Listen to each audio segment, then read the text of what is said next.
구독자분들의 부의 사다리를 제공해 드리겠습니다. 안녕하세요. 부의 사다리입니다. 네, 오늘은 2월 15일 화요일 장 마감 후에 SK케미칼에 대한 영상 올리도록 하겠습니다. 네, 오늘은 코스피 1% 하락과 더불어서 코스닥 SK케미칼은 더 큰 하락인 3% 하락으로 마감했습니다. 제가 어제 이제 트렌드 자체는 이제 하락해서 신저가를 찍을 가능성이 높다라고 말씀을 드렸는데 지금 이미 거의 다 신저가 왔고요. 아마 내일쯤이면은 신저가를 한번 찍지 않을까라는 생각이 들기는 합니다. 이유는 간단한데요. 일단은 지금 현재 투자 심리가 좋지 않은 상황에서 특히 SK바이오 어떻게 보면은 뭐 좋을 때는 반영 안 하고 안 좋을 때는 반영하고 있는 상황이 좀 안타깝긴 한데 어쨌든 SK바이오사이언스가 현재 어떤 백신 무용론 그리고 미국에서도 모더나, 화이자, 특히 어제 같은 경우에는 화이자도 같이 하락을 했습니다. 모더나, 화이자, 노바백스 모두 다 10% 이상씩, 화이자는 2% 정도 하락했는데요. 하락하면서 SK 바이오사이언스도 폭락을 했고요. 뭐 그거에 영향을 안 받았다라고 말하기에는 사실은 조금 말이 안 되는 상황이긴 합니다. 근데 이제 여기서 시나리오를 크게 세 가지로 그려볼 수가 있습니다. 첫 번째는 그게 시나리오 세 가지인데요. 첫 번째는 이 가격에서 신저가를 갱신하지 않고 횡보할 경우 이게 사실은 최악입니다. 그러면은 며칠은 뭐 횡보 혹은 반등하겠지만 한 11만 중반, 11만 초반까지 하락합니다. 하락 가능성이 매우 높습니다. 보통 트렌드가 그렇습니다. 두 번째로는 신저가를 급하게 급락으로 갱신하고 반등하는 경우 이게 중간입니다. 네, 이러면은 뭐 신저가 부분에서 매수한 사람은 한 10%에서 15% 수익 가능. 보통 트렌드가 그렇습니다. 세 번째는 여기서 그냥 바로 반등하는 경우 매우 좋죠. 근데 뭐 이런 경우는 사실은 쉽지는 않고 이럴 경우에는 어떤 특수한 이슈가 있어야 된다고 생각합니다. 근데 지금 뭐 아시겠지만 SK케미칼에는 이슈가 없죠. 뭐 개인 투자자들, 개인 주주들 그리고 뭐 사모펀드와 함께 이렇게 뭐 의기투합해서 이렇게 뭐 주주 환원에 관련된 내용들을 이제 주장하고 있는 그런 행위들은 당연히 존경받아 마땅해야 하지만 냉정하게 보면 우리는 주가가 오를 재료냐 내려갈 재료냐라고 판단해 봤을 때 이미 결과가 나왔죠. 네, 그 재료는 오를 재료는 아니고 오히려 잡음만 일으키는 재료가 됐습니다. 이유는 크게 두 가지라고 봅니다. 첫 번째는 주주 지분이 너무 낮습니다. 10%도 안 되고 지금 제가 계속 영상을 올리고 있지만 뭐 한진칼을 제외하고 어떤 경영권 분쟁이 일어난 기업들 중에서 주주 지분이 얼마 안 되는 곳들은 주식이 오히려 오르지 않고 보다 더 떨어지는 경우가 있습니다. 왜 떨어지느냐? 이 회사는 그 최대 주주가 지배력이 약해서 조금만 누가 한번 작업하면 회사가 팔리겠구나, 회사가 넘어가겠구나 이런 어떤 불안감이 더 커지는 거죠. 그러니까 말 그대로 SK 케미칼이라는 회사는 지분 1.5%만 갖고 있으면 이렇게 뭐 도전해 볼 만한 정도 수준인가 보네. 그 까보니까 최대 주주가 40%도 안 갖고 있네. 그러니까 당연히 이렇게 되지. 이런 이제 흐름이 되는 겁니다. 이게 뭐 기본적으로 우리가 사회적 통념상 생각할 수 있는 생각인 것 같고요.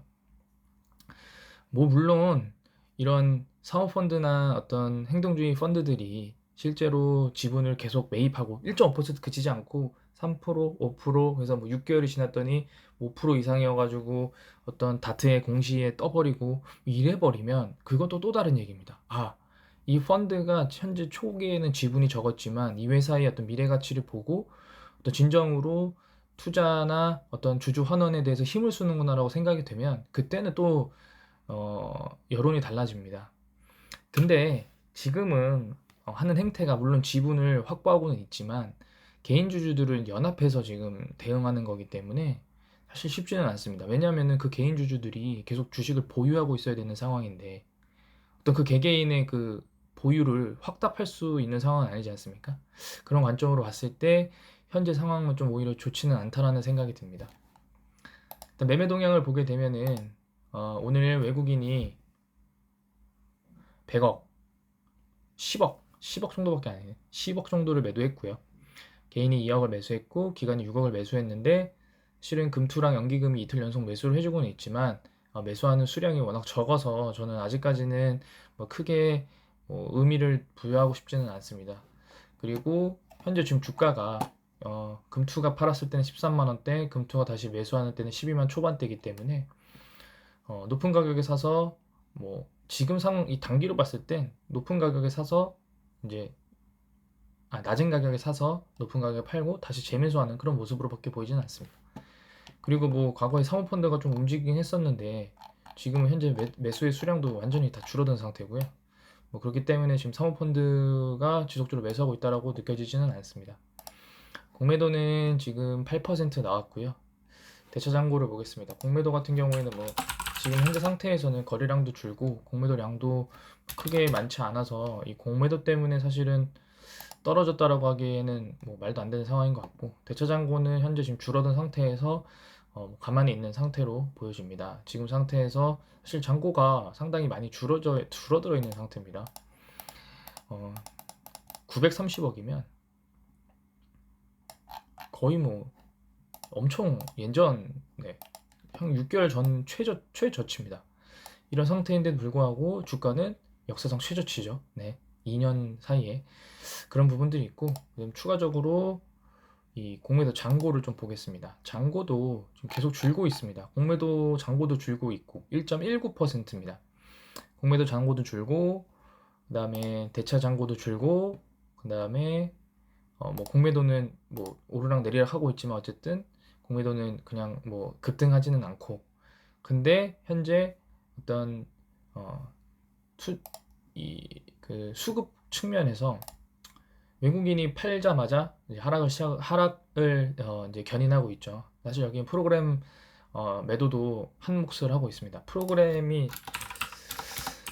프로그램이 그 조금 어떻게 좀 뭐 개선이 됐으면 좋겠는데, 사실은 오늘 같은 경우에 보면은 11억 순 매도했는데 외국인이 10억 매도했거든요. 사실상 대부분 다 프로그램 외국인, 특히 SK케미칼 한종으로는 외국인의 프로그램 매도가 대부분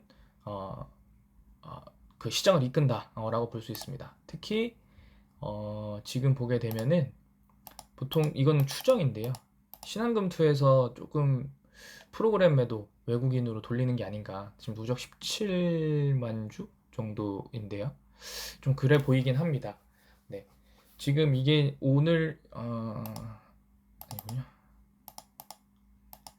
자, 오늘 같은 경우에 순매도 1위를 보면 JP모건, 2위는 한투, 3위는 NH, 4위는 미래에셋이네요. 일단 뭐 그 안다자산운용 창구가 한투였는데, 뭐 정말 아이러니하게도 공시 나오고 나서 또 한투 쪽에서 계속 매도가 나오고 있습니다. 뭐 근데 이거는 사실은 제가 볼 때는 너무 과도한 해석 같고요. 어쨌든 지금 현재 2월 누적으로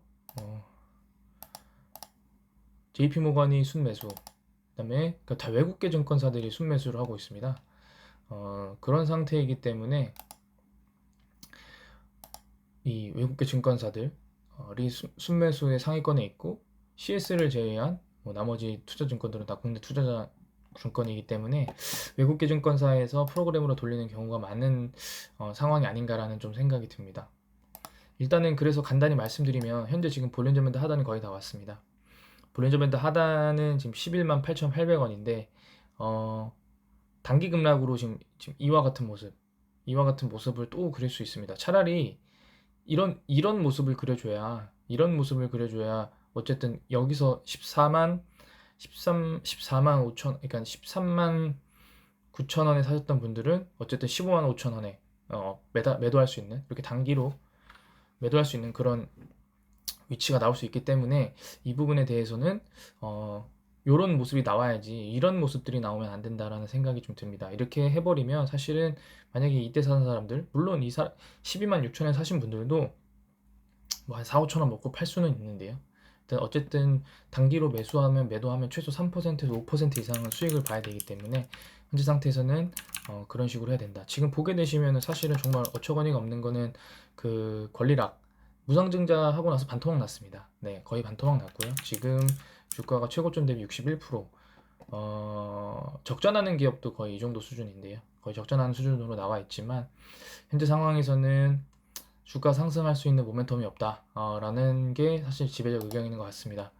지금 보게 되시면은 뭐 이 폐플라스틱, 친환경 플라스틱 관련된 내용들이 좀 꾸준하게 나와줘야 되는데 아무래도 지금 유럽, 뭐 러시아와 우크라이나, 유럽, 미국과의 관계에 있어서 이 부분들이 조금 해결이 돼야만 전반적인 시장 상황이 좋아질 텐데 그 부분들이 해결이 되지 않고, 그리고 뭐 아까도 보셨지만 지분율도 그렇게 많지 않고 그러면서 SK케미칼의 또 자회사인 SK바이오사이언스도 폭락을 하면서 여러 가지 악재들만 쌓여 있는 상황입니다. 물론 주가가 다시 뭐 1년 후에 30만 원 가 있으면 사실은 뭐 2년 버텨서 만약에 평단이 뭐 한 15만 원 정도다. 2년 버텨서 2배면 잘한 거 아니냐, 라는 말씀들을 많이 하십니다. 하지만 실제로 이 15만 원에서 보유하고 계셨던 분들이 20만 원 이상에서 보유하셨던 분들이 2년을 거쳐서 30만 원에서 매도한다? 사실 쉽지는 않습니다. 본인 돈으로 하셔도 사실 쉽지 않고요. 뭐 대출이나 아니면은 신용융자로 써도 쉽지가 않습니다. 뭐 그런 관점에서 사실은 조금 긴 싸움이 되지 않을까라는 좀 생각이 듭니다. 사실 작년 같은 경우에도 봤을 때는 올해 안에 좀 작년 2020년도에는 21년도에 해결이 나지 않을까 싶었는데 사실은 이 10월 달이 피날레였고 이 피날레를 겪고 나서 다시 한번 좀 도전을 하려면은 시간적인 좀 기다림이 더 필요하지 않을까라는 생각이 듭니다. 오늘은 좀 안 좋은 소식만 말씀드렸는데 뭐 상황이 그러다 보니까 양해를 부탁드리고 오늘 영상은 여기서 마치도록 하겠습니다. 시청해주셔서 감사합니다.